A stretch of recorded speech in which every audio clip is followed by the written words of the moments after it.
মুখ্যমন্ত্ৰী ডাঙৰীয়াৰ লগত কালি আহিলোঁ, মাজুলীলৈকে গ'লোঁ। আজি ৰাতিপুৱা ডিব্ৰুগড় টাউনৰ বানপানীৰ পৰ্যবেক্ষণ কৰিলোঁ। এতিয়া খোৱাঙত ঘূৰি আছোঁ।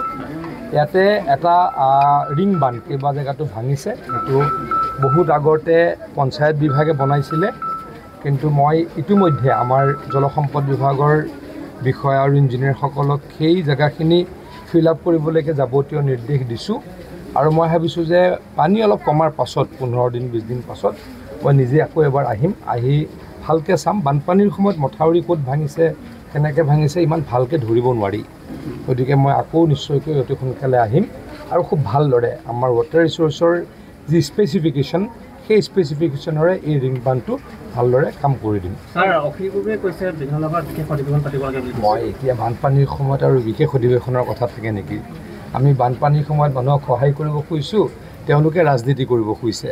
তেওঁলোকেও ৰাইজৰ লগত ঘূৰক, তাৰ কাৰণে মই অনুৰোধ কৰিছোঁ। চাওক কথা এটা কওঁ, 2004 চনৰ উদাহৰণ যদি দিওঁ, অসমত 354টা মথাউৰি ভাঙিছিল আৰু অসমত প্ৰত্যেক বছৰে 40টা 45টা মথাউৰি ভাঙে। এতিয়ালৈকে ব্ৰহ্মপুত্ৰত 5টা মথাউৰি ভাঙিছে আৰু ব্ৰহ্মপুত্ৰ উপত্যকাত ব্ৰহ্মপুত্ৰত 3টা আৰু ব্ৰহ্মপুত্ৰ উপত্যকাত 5টা আৰু 6টা মথাউৰি ভাঙিছে আমাৰ বৰাক ভেলীত। গতিকে আগতে 40টা ভাঙিছিল, এতিয়া 10টা 12টা 15টা ভাঙে। যদি আমি তেনেকুৱা কামেই কৰিলোঁ হয়, মথাউৰিটো আৰু ভাঙিলে হয়। গতিকে তেখেতক মই এটা অনুৰোধ কৰিম, তেখেতে এই কথাটো অকল আমাকে কৈছে নে আগৰ পৰাই কৈছে? যদি আগৰ পৰা কৈছে, তেখেতৰ পিতৃয়ে অসমৰ মুখ্যমন্ত্ৰী আছিলে। তেখেতলোকৰ দিনত 354টালৈকে মথাউৰি ভঙাৰ ৰেকৰ্ড আছে, কিন্তু আমাৰ দিনত এতিয়া 15টা 17টা 20টাত মথাউৰি ৰৈ যায়। আমি তাতকৈ ভাঙিবলৈ নিদিওঁ, আমি কষ্ট কৰোঁ। কোনো ধৰণৰ আমি অন্যায় কৰা নাই, মানুহে দেখি আছে। এই মৰাণতে আগতে কিমান পানী আছিল, এতিয়া কিমান পানী কমি গ'ল সকলোৱে দেখিছে। এটা দুটা মাটিৰ মথাউৰি ক'ৰবাত ভাঙিব, তাত আমি কোনো ধৰণৰ ৰাখিবলৈ কাৰ্পণ্য কৰা নাই। আৰু যদি আমি এতিয়া খুচৰি চাওঁ, ইয়াত যিটো ৰিং বান্ধ ভাঙিছে, সেইটো চাগে কংগ্ৰেছৰ দিনৰে আছিল, কংগ্ৰেছৰ দিনতে বনোৱা হ'ব পাৰে। গতিকে তেখেতে অকল আমাক দুখ নিদি তেখেতলোকৰ চৰকাৰ যেতিয়া আছিল সেই কথাখিনিও যদি স্বীকাৰ কৰে, মই অত্যন্ত সুখী হ'ম। মুখ্যমন্ত্ৰী ডাঙৰীয়াৰ লগত কালি আহিলোঁ, মাজুলীলৈকে গ'লোঁ। আজি ৰাতিপুৱা ডিব্ৰুগড় টাউনৰ বানপানীৰ পৰ্যবেক্ষণ কৰিলোঁ। এতিয়া খোৱাঙত ঘূৰি আছোঁ।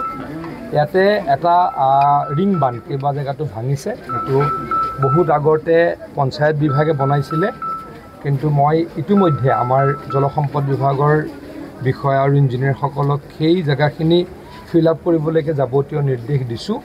আৰু মই ভাবিছোঁ যে পানী অলপ কমাৰ পাছত 15 দিন 20 দিন পাছত মই নিজে আকৌ এবাৰ আহিম, আহি ভালকৈ চাম। বানপানীৰ সময়ত মথাউৰি ক'ত ভাঙিছে, কেনেকৈ ভাঙিছে ইমান ভালকৈ ধৰিব নোৱাৰি। গতিকে মই আকৌ নিশ্চয়কৈ অতি সোনকালে আহিম আৰু খুব ভালদৰে আমাৰ ৱাটাৰ ৰিচোৰ্চৰ যি স্পেচিফিকেশ্যন, সেই স্পেচিফিকেশ্যনৰে এই ৰিং বান্ধটো ভালদৰে কাম কৰি দিম। মই এতিয়া বানপানীৰ সময়ত আৰু বিশেষ অধিৱেশনৰ কথা থাকে নেকি? আমি বানপানীৰ সময়ত মানুহক সহায় কৰিব খুজিছোঁ, তেওঁলোকে ৰাজনীতি কৰিব খুজিছে। তেওঁলোকেও ৰাইজৰ লগত ঘূৰক, তাৰ কাৰণে মই অনুৰোধ কৰিছোঁ। চাওক কথা এটা কওঁ, 2004 চনৰ উদাহৰণ যদি দিওঁ, অসমত 354টা মথাউৰি ভাঙিছিল আৰু অসমত প্ৰত্যেক বছৰে 40টা 45টা মথাউৰি ভাঙে। এতিয়ালৈকে ব্ৰহ্মপুত্ৰত 5টা মথাউৰি ভাঙিছে আৰু ব্ৰহ্মপুত্ৰ উপত্যকাত ব্ৰহ্মপুত্ৰত 3টা আৰু ব্ৰহ্মপুত্ৰ উপত্যকাত 5টা আৰু 6টা মথাউৰি ভাঙিছে আমাৰ বৰাক ভেলীত। গতিকে আগতে 40টা ভাঙিছিল, এতিয়া 10টা 12টা 15টা ভাঙে। যদি আমি তেনেকুৱা কামেই কৰিলোঁ হয়, মথাউৰিটো আৰু ভাঙিলে হয়। গতিকে তেখেতক মই এটা অনুৰোধ কৰিম, তেখেতে এই কথাটো অকল আমাকে কৈছে নে আগৰ পৰাই কৈছে? যদি আগৰ পৰা কৈছে, তেখেতৰ পিতৃয়ে অসমৰ মুখ্যমন্ত্ৰী আছিলে। তেখেতলোকৰ দিনত 354টালৈকে মথাউৰি ভঙাৰ ৰেকৰ্ড আছে, কিন্তু আমাৰ দিনত এতিয়া 15টা 17টা 20টাত মথাউৰি ৰৈ যায়।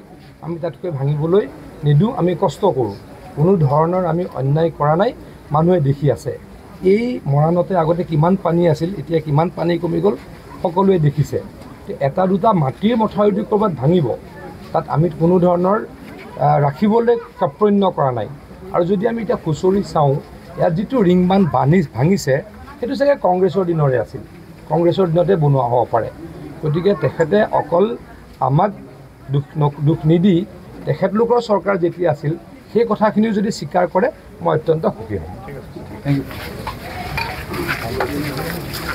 যিকোনো খবৰৰ বাবে যোগাযোগ কৰক আমাৰ এই নম্বৰত 7099017330 আৰু 7099017110।